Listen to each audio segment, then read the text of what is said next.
تبدأ قصتنا في مدرسة ثانوي، وفي غرفة التسجيل وبعيد عن الطلبة والمدرسين الأستاذ يو عمل الصح مع الطلبة دول، مسكهم وعبطهم وروق عليهم، وده لأنهم بيصوروا البنات في أوضاع مش كويسة، وضربهم في الدرع عشان ما يفضحهمش قدام زمايلهم، وقعد ينصحهم إن ده ممكن يدمر حياتهم بعد كده، واضطر يعاقبهم من غير ما حد يعرف عشان بس مصلحتهم، لأن أول طالب اسمه جيهو، وده طالب شاطر ودايما بيرتب على الدفعة، وحذره إنه لو عمل كده تاني هيفصله من المدرسة، ونبه عليه كمان ما يقولش لحد. وبالفعل لما طلع فوق وسألته المدرسة لأنه عرقان، فقال لها إنه كان بيلعب كرة سلة وعشان كده اتبهدل وسابها ومشي من غير ما يقول لها حاجه. اما الطالب التاني اسمه سونج، وسونج متعشم فيه حبتين لانه هيبقى نسيبه، لان المدرس هيتجوز اخته، وفعلا يو اتسهل معاه عشان كده، وترجاه سونج انه ما يقولش لاخته ولا يعرف اخوه. ولما المدرس ساله عمل ليه كده، فقال له ان جي هو اللي عمل كده، وان هو بريء ويا دوبك هو طلب منه بس يصور. وبعدها بيجي له اتصال من صاحبه وبيطلب من يو ان هم يطلعوا يسهروا سوا، بما ان يعني خطيبته مسافره بره كوريا. فقال لصاحبه بلاش ابوس ايدك، انا لو اتقفشت المره دي هروح في داهيه والفرح بتاعي يتحول ميتم. بس هو فضل برضه يزن عليه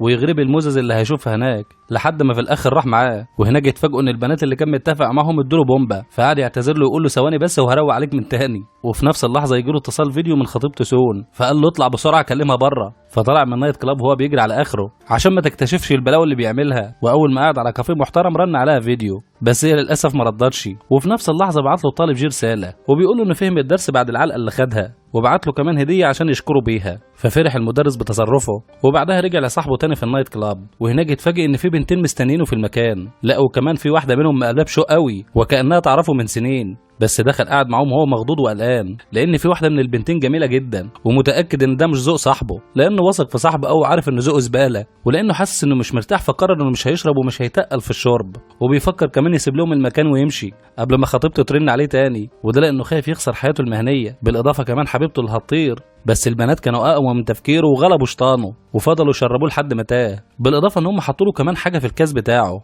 لحد ما فقد الوعي خالص ومبقاش شايف قدامه. وحتى لما صاحبه رجع وقعد ينادي عليه ما شافوش اساسا ولا حس بيه، وخدوه البنات بيته وهو مغمى عليه، وهناك قلعوه هدومه ملط، وكمان فتحوا التليفون بتاعه ببصمه ايده وهو طبعا مش داريان بحاجه. والمصيبه كمان ان هم صوروه فيديو، لا ومش بس كده، ده كمان خلوه يهوهو زي الكلب، وكل ده عمال يتسجل له ومتذاع على الفضائيات.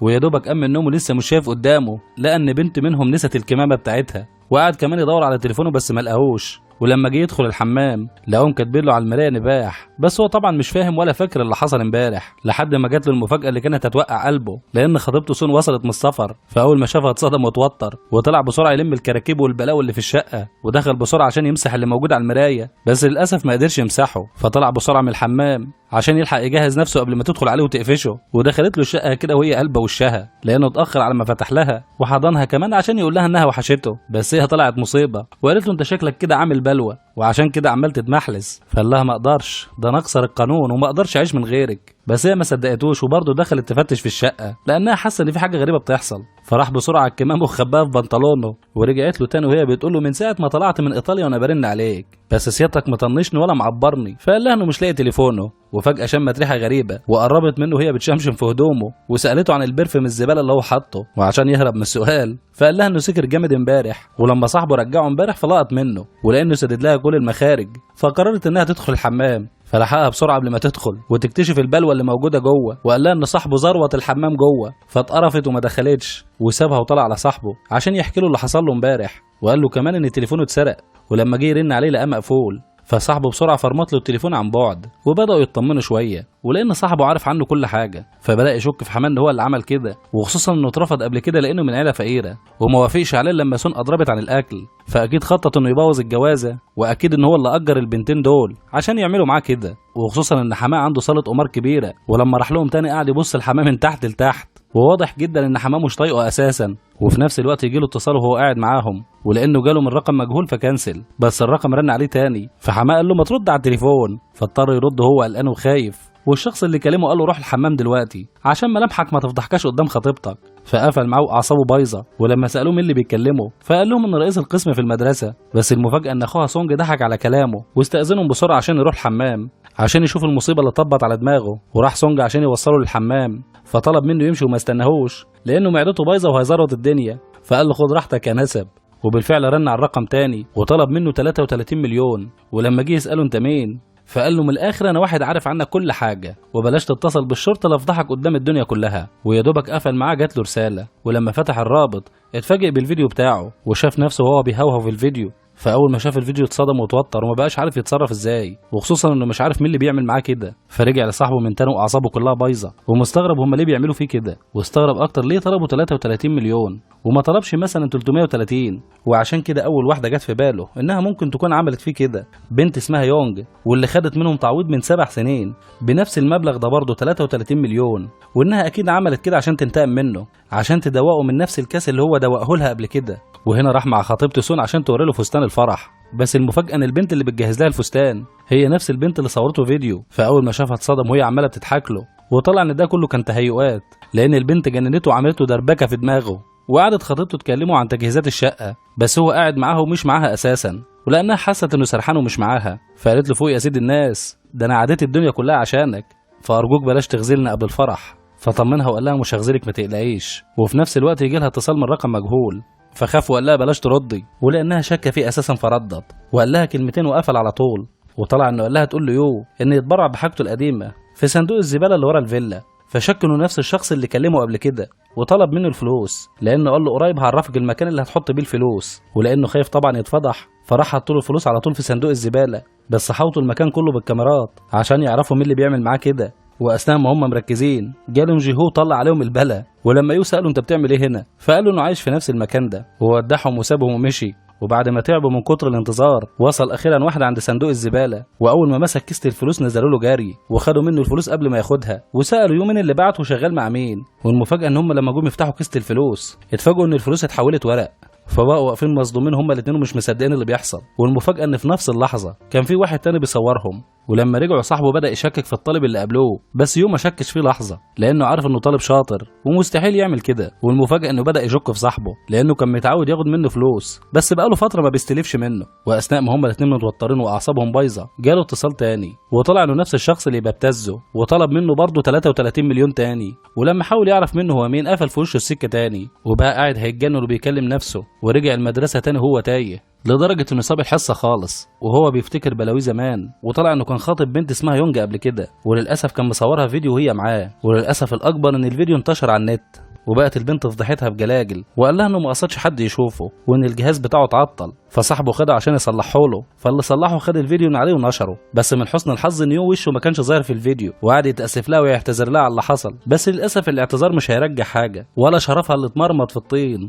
وطلب منها ان هم يسووا الموضوع بطريقه انسانيه، وللاسف كانت الطريقه انه ادالها فلوس، واللي هو نفس المبلغ ال 33 مليون، ولانها كانت بتحبه فاتصدمت فيه ورمت الفلوس في وشه وسابته ومشيت. فقال لها طب وانا اعمل لك ايه؟ هو انا كنت ضربتك على ايدك عشان تعملي حاجه معايا؟ ولا يكونش رفعت الفيديو عن عمد؟ فاتعصبت عليه وشككت في صاحبه لانه عارفه انه كلب فلوس، وانه اكيد عمل كده عشان يلم فلوس من ورا الفيديو، واتهمت انه ساعده كمان بعد ما هي سابته وانفصلت عنه، فقرر ينتقم منها ونشر الفيديو، فقعد يحلف لها انه مش هو اللي عمل كده. فقالت له خلاص ما بقتش فارقه، لان خلاص للاسف حياتي اتدمرت ومش هسيبك لحد ما ادفعك الثمن غالي، هدوقك الذل اللي دقته بنفسي ولحظات الخوف اللي كنت بحسها من نظرات الناس ليا. فبدأ يتأكد إنها اللي عملت فيه كده، وفي نفس اللحظة جاله اتصال من صاحبه وقال له إنه عرف مكانها، وطلع إنها شغالة في الأعمال الشاقة واللي ما بيقدرش عليها غير الراجل، لأنها اضطرت تبعد عن عيون الناس بعد الفضيحة. وراح لها وحكى لها على اللي حصل والتهديدات اللي بتجيله، فقالت له أمنية عيني إن أنتقم منك، بس للأسف برضه حتى لو مت الفيديو بتاعي هيفضل موجود، ولو أنت زعلان قوي عشان هتخسر وظيفتك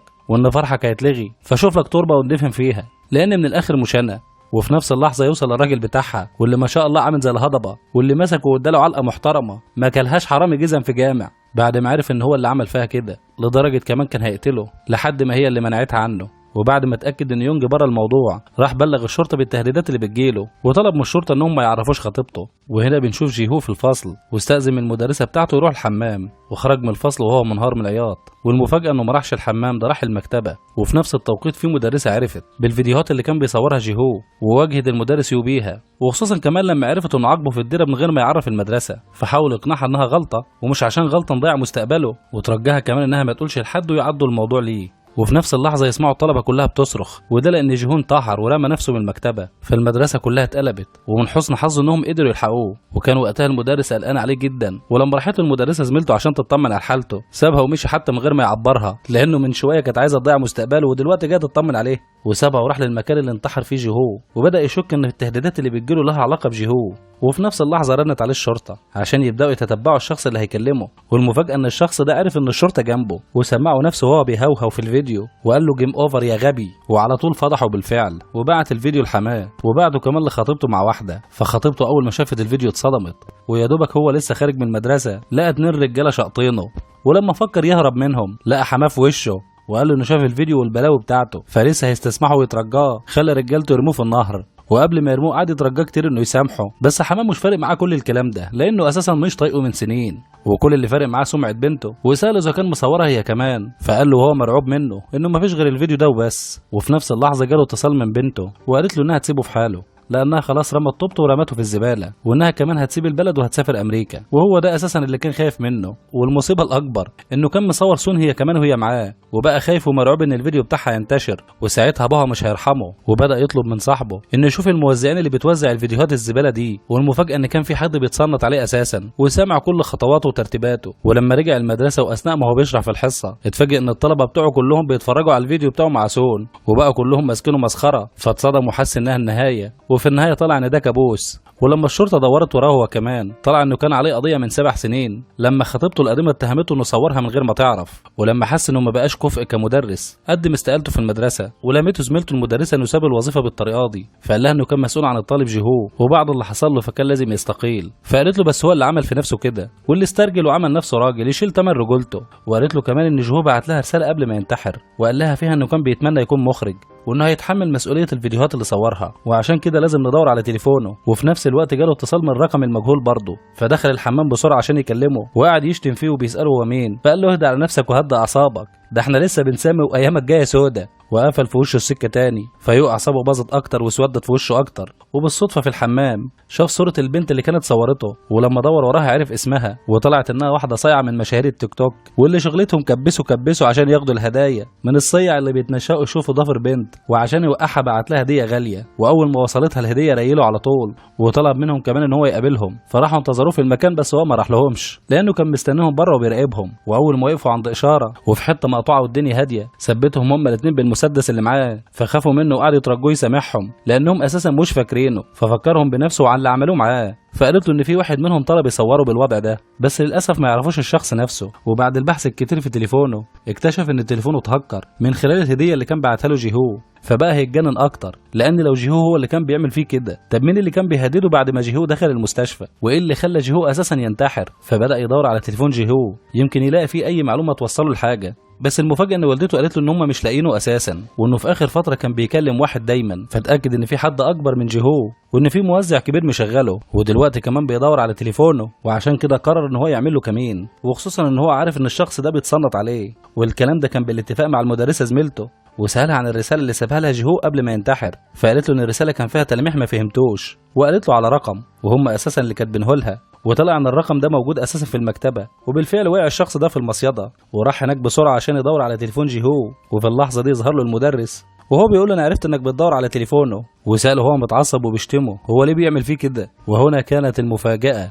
وطلع ان اللي كان ممرمطه نسيبه. فالمدرس اول ما شافه اتصدم، وطلع ان سونج كان بيعمل كل الكلام ده عشان يتسلى لانه كان موزع كبير للافلام الاباحيه، بالاضافه كمان انه استغل المدرس وخلاه اشهر عبد عنده في غرف الدردشه بتاعته. وطلع ان هو اللي كان بيصوره ومسيح له كمان على السوشيال ميديا. ده حتى كمان صوره لما كان راح ليونج وانضرب، وساله المدرس ليه عملت في جيهو كده، فقال له ما كانش عاجبني لان كل المدرسين كانت بتشكر فيه عشان يعني طالب متفوق وشاطر، فقرر انه يبوظ له حياته. ولان المدرس كان مصدوم من اللي عمله فقال له ما تعمليش فيها بريء، وانا وانت ما نفرقش عن بعض كتير بعد اللي انت عملته في يونج. وشغل كمان اللايف بتاعه في غرف الدردشه وهو بيقول لهم حان الان وقت معاقبه المعلم، ومسك يو بالفعل وقعد يضرب فيه ويمرمط فيه. وكل ده طبعا على اللايف لحد ما بهدل المكتبه وكسحه. وعمل كل ده لانه عارف انه هيطلع منها زي الشعره من العجينه، وخصوصا لانه اكيد زعلان بعد ما فرحه باظ. وعشان كده قابل اخوه وهو متضايق وقرر يقتله، بس اخوه كان جامد وضربه هو، ولانه كمان مسنود من المأمور لان ابوه مظبطه رشاوي. بس سونج ما لحقش يفرح باللي عمله